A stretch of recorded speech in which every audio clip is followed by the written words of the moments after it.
Wewe Morris. Sana afadhali nimekuona. Unaona mguu? Nilikuwa nakuja nyumbani huko kwa kukutafuta wewe. Nataka nikuulize swali. Yale maji ulioniletea ule muda, ukaniambia kwamba umepewa na mama mdogo, si maji ya upako, si nini? Ukiachilia tu mbali na hayo mambo ya upako, hayo maji ya kichawi Kaka, msubiri kwanza. Shikamoo. Marahaba. Nishajibu salamu yako. Haya, jibu swali langu la kuuliza sasa. Yale maji ni ya kichawi? Kaka, maji gani unayozungumzia? Wewe Morris bana, hebu acha masiara basi mdogo wangu. Wewe ule muda umekuja pale nyumbani umebeba maji kwenye kichupa hivyo, kaniambia kwamba haya maji kakupa mama mdogo, si katoka kanisani kwako, si kwa Mwamposa, si vitu gani? Kwamba pale nyumbani wote mmekunywa, akasema mpelekee na mtoto wa dada yangu. Ukaniletea ukaniambia kwamba unatakiwa ninywe mpaka unione ninavyokunywa. Nikakwambia nikanywa pale kidogo, nikamwambia mengine basi mwambie bana mimi nitakunywa baadaye. Ukawa sasa hazijapita hata sekunde mbili, si pale siku nitokea nini mimi sielewi. Nimekuja kuzinduka sasa hivi sijakuona. Umeondoka piu. Sasa ndo maana nimekuuliza yale maji uliotumwa kuletea na mama mdogo, ukiachilia mbali huo si upako ya kichawi babangu yale maji Kaka, mimi mbona sijajali nyumbani. Na hapa sasa hivi unavyoniona nimetoka huko mazoezini. Na nimetoka mazoezini na hapa ndo ninapopita muda huu hapa ndo naelekea nyumbani. Yaani toka asubuhi mpaka sasa hivi ndo unaniona hapa ndo napita sasa hivi. Sasa nashangaa maji ambayo unazungumzia kwamba nimeleta nyumbani. Sijajua ni maji gani na muda huu ambao wewe unavyosema kwamba nimekuja nyumbani mimi sijaja.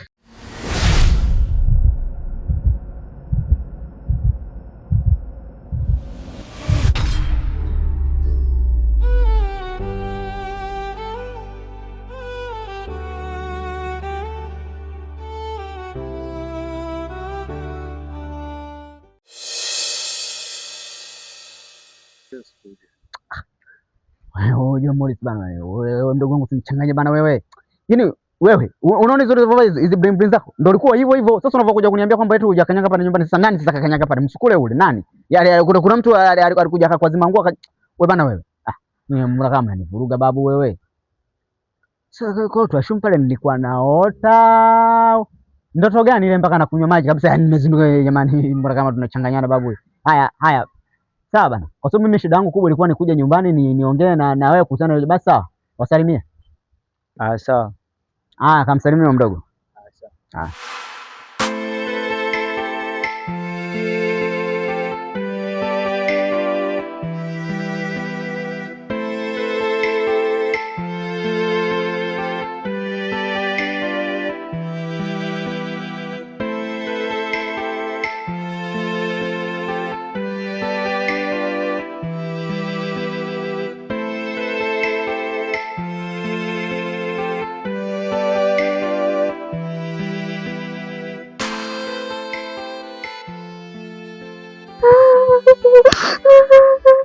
Na usilie kama mtoto. Mtama gani ile kabisa, mtu wa kulia afu mtu mzima.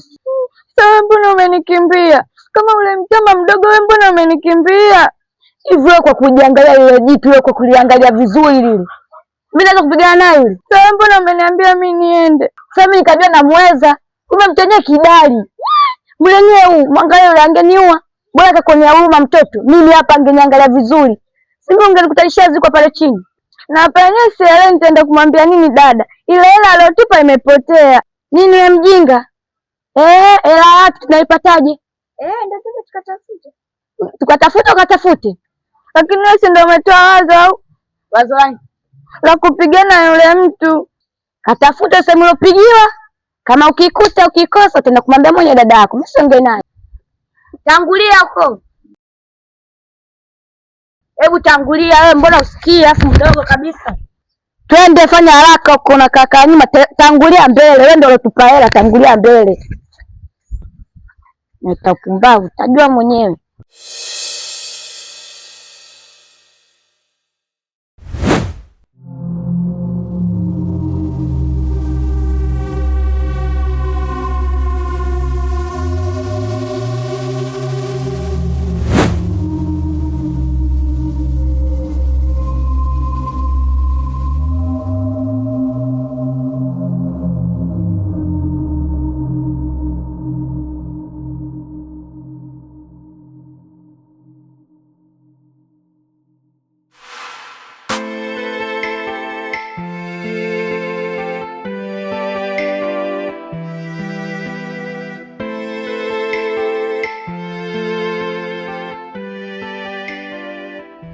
Kaka samani.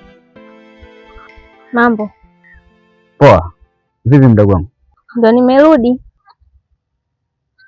Wewe, umerudi kivipi yani sijakuelewa? Kwani wewe hujui kama mimi ndio yule mlinzi wako? Mlinzi wangu kivipi yani? Wewe mtoto wewe umevurugwa naye kama mimi nini? Bora hata ningekuwa tuseme kama mtoto mfalme. Ndio ningekuwa labda kama nalindwa. Mdogo wangu, mimi hata mama yangu sio mjumbe. Sio nani, yani sio katikista kanisani, sio mke wa imamu, yani ni ovyo ovyo, mambo ovyo ovyo anasemaga mdogo wangu nyumbani kule. Au unavyoniambia wewe mlinzi wangu kivipi yani? Wewe bana wewe. Nilikotoka mimi huko nimevurugwa na vitu vyangu vingi. Alafu naona unapokuja kunichanganya mimi siyaelewi. Nisikilize. Kama umetumwa sokoni si wapi si, endelea safari yako. Sawa eh? Usichanganye mambo. Umenielewa wewe mtoto? Vitu vingine vinachekesha. Sasa wewe hata tukikutana vibaka wewe tuseme, tuachie mtasafari wewe mlinzi wangu. Tukikutana vibaka, unaweza kupambana navyo na ulipo kadogo dogo hivi. Si ngumu moja tukushua chini. Wakikuongezeana katege si wanakuacha hapo umekufunyanga funyanga hapo.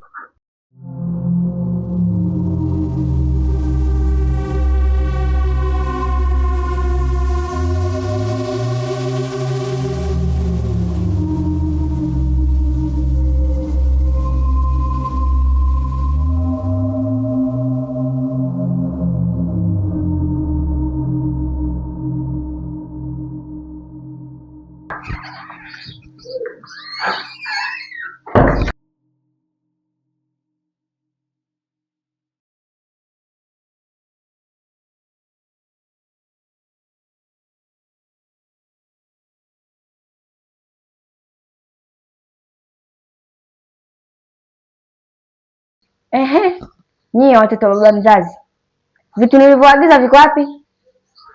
Maana naona mikono mitupu na mna kazi ya kubinyana tu. Vitu nilivyoagiza viko wapi? Naongea na nyie, hivyo vitu nilivyoagiza viko wapi? Rebeka kapoteza hela. Nini?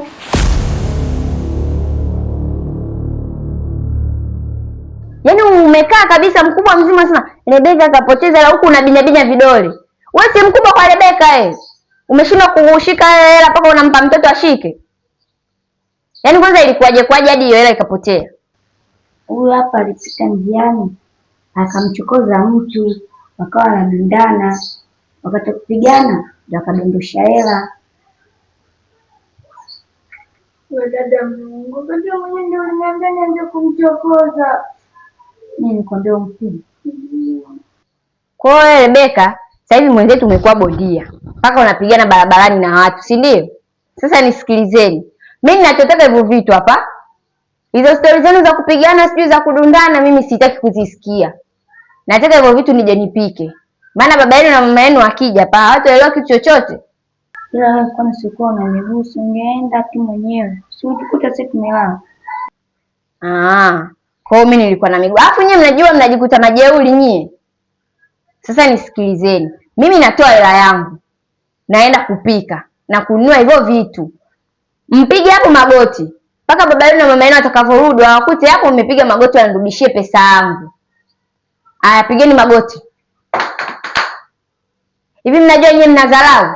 Rebeka, Aminata. Hivi mmenisahau eh? Sasa tupigaje magoti? Pigeni magoti. Kwa walimu wenu shule wakiambiaga mpige magoti ndio mnafanya hivyo? Ndio. Sasa hicho kiburi chenu nitawakomesha. Nimeambia pigeni magoti.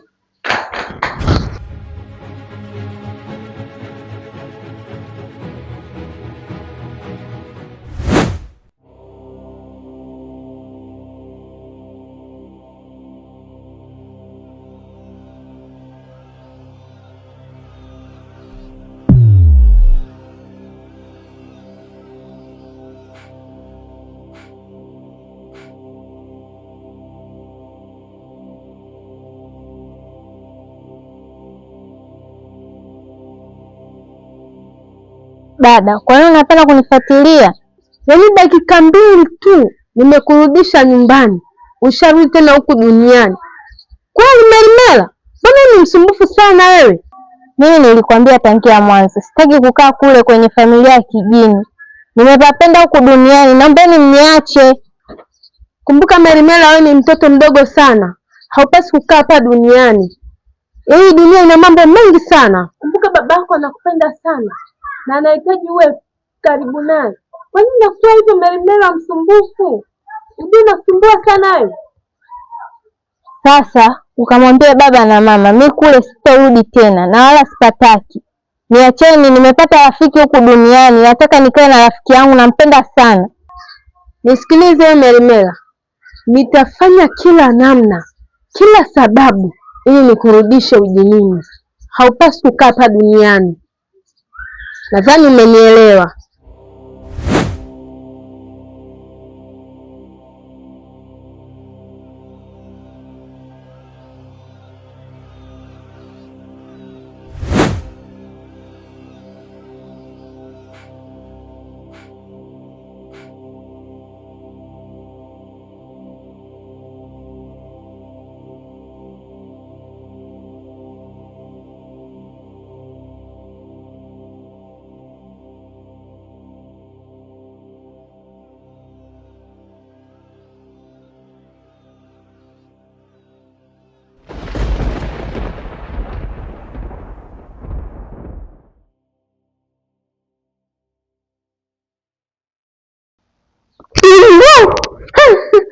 Toba.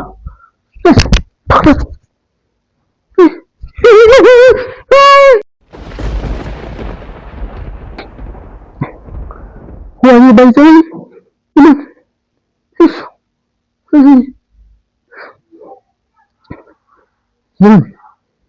Isa manini?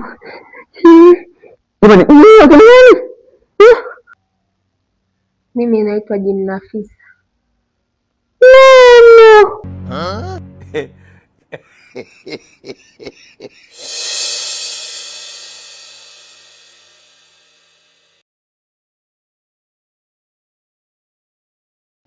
Sawa, mimi nimewaelewa sana hiki mlichoniambia, lakini yani unataka kumaanisha ya kwamba kila kitu nilichokiona nikiwa usingizini ni uhalisia wa maisha, yani haikuwa ndoto? Si ndio hivyo unavyomaanisha? Kila kitu ulichokiona ndio uhalisia na wala sio ndoto kama unavyofikiria. Mimi niseme asante sana rafiki yangu, kwa sababu bila wewe mimi nisingejua upande wa pili wa mpenzi wangu, maana ni mwanamke ambaye nilikuwa namwamini sana, nilikuwa namuona na mapenzi ya dhati kwangu, ndio maana nilijitolea mpaka nikaenda kumtolea posa, nikawa tayari kwa ndoa, na ndio familia ilikuwa inajiandaa kwa ajili ya jambo hilo. Ila mwisho wa siku nimekuja kuona vitu ambavyo sikuzani kama ni mtu wa namna hiyo. Kwa hiyo mimi niseme tu asante sana, na sina cha kukupa, kwa sababu hata nikisema ni bebe zawadi nikupatie, mimi kwenu nafikiri yamejaa madhahabu, mavitu mengi ya thamani kuliko hapa duniani. Kwa hiyo niseme tu asante, maana hata huyu dada nilimwona katika huo usingizi, na mara nyingine tena nilipomuona nikamuuliza, akasema hatufahamiani na sijawahi kuonana. Merimela, naomba unyanyuke tuondoke. Dada, mimi nishakwambia siendi popote. Merimela, mimi nikuombe kitu, unaelewa wewe sio mwanadamu kama mimi. Sasa ukisema ung'ang'ania kubaki hapa na mimi, inaweza ikaleta matatizo, naweza nikaingia kwenye vita ambayo hata sikuitarajia, na sina uwezo wa kupambana na watu wa jamii yako. Kwa hiyo basi nikuombe tu kama rafiki yangu, kama kweli mimi umenichagua ndio niwe rafiki wa maisha yako, japo tunatofautiana, wewe mwenzangu umeumbwa kwa moto, mimi nimeumbwa kwa udongo, ungeondoka tu na dada yako. Ila kama utakuwa unanikumbuka kuja kuniona kama rafiki yako, utakuwa unakuja mara moja moja, ila sio kung'ang'ana kubaki na mimi hapa, inaweza kuniletea matatizo. Kwa hiyo nakuomba sana rafiki yangu. Kwa sababu umeongea yeye rafiki yangu, acha niende, ila nitakuwa narudi kukusalimia. Sawa, mimi nakukaribisha sana, muda wowote karibu, yaani jisikie kabisa huru yani. Niwatakia tu safari njema huko mwendako. Na wewe ubaki salama.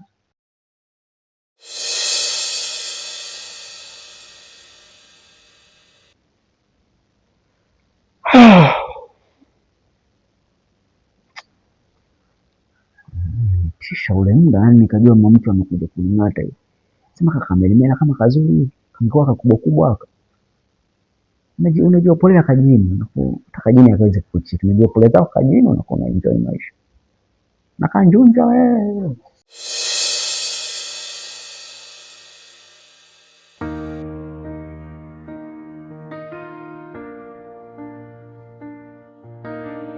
You left your sweater on my chair, coffee stain, a thread of hair. I still said Bahati, mimi naomba unisamehe na yote niliyofanya yapite na usahau, ingawa najua ni ngumu, lakini nilikuwa nahitaji msamaha wako Bahati. Bahati, najitahidi sana kukuelewa na natamani iwe hivyo, nikusamehe, maisha endelee. Lakini unachopaswa kuelewa ni kwamba kinachowaumizaga wanaume wengi wanaposalitiwa sio kile kitendo ulichokifanya, ni pale kila anapokumbuka kitu ulichokifanya.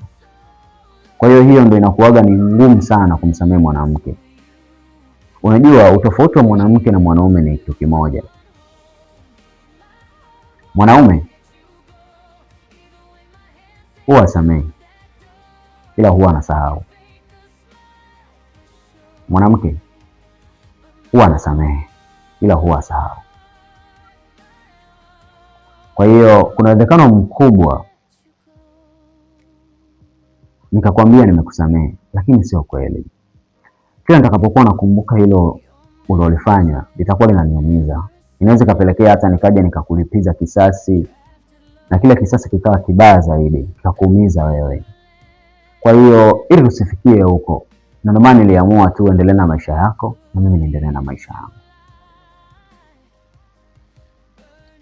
Lakini Bahati, ungejaribu tu kunielewa, maana hata wazee wetu wa zamani wanasema funga kombe mwanadamu apite. Hata wewe sio kunikosea. Kwa kuwa nyinyi wanaume mnaona mwanamke akifanya makosa ndo amekosea, ila nyinyi hamkosei. Bahati, mimi nakuelewa sana unachokisema na upo sahihi. Ni kweli asilimia kubwa ya sisi wanaume watu tunajiona tupo sahihi kwenye kila kitu. Lakini ni kutokana tu sijui na namna ambavyo tulipewa uongozi, lakini sio kama waga tukosea, tunakosea pia. Unajua mwanaume anapokosea ukamsema, sio kama haelewi unachokisema. Anaweza kukujibisha kwa muda na kujifanya mkali, lakini atakapokaa peke yake mwenyewe ataelewa kabisa nilimkosea mwanamke wangu. Ni ngumu sana kwa wanaume kuomba msamaha. Lakini nafikiri hilo sio muhimu. Na hicho kisiwe kisingizio cha mimi na wewe kusameheana. Kiufupi tu ni kuombe Bahati, heshimu maamuzi yangu. Naelewa kwa nini nimekwambia mimi tusiwe tena pamoja. Naelewa. Nikisubutu kusema tuwe pamoja, Bahati utakuja kujuta huko mbele. Najua, na ujue moyo wangu na akili yangu jinsi ilivyo nitakapokuja kukufanyia. Kwa hiyo acha tu tuishie hapa. Wenda safari yetu haikupangwa kufika pamoja. Tulipangwa tuko mengi yani, alafu nimshike mkono mtu mwingine au anishike mkono tuendelee safari. Sina budi kusema kuwa unakubaliana na maamuzi yako. Aliyakuwa maamuzi yako ni magumu na sikutaka kukubaliana nayo. Bahati, mimi bado nakupenda. Na kama ukinisamehe, usisite kunitafuta. Nikutakie tu maisha mema. Kwako pia.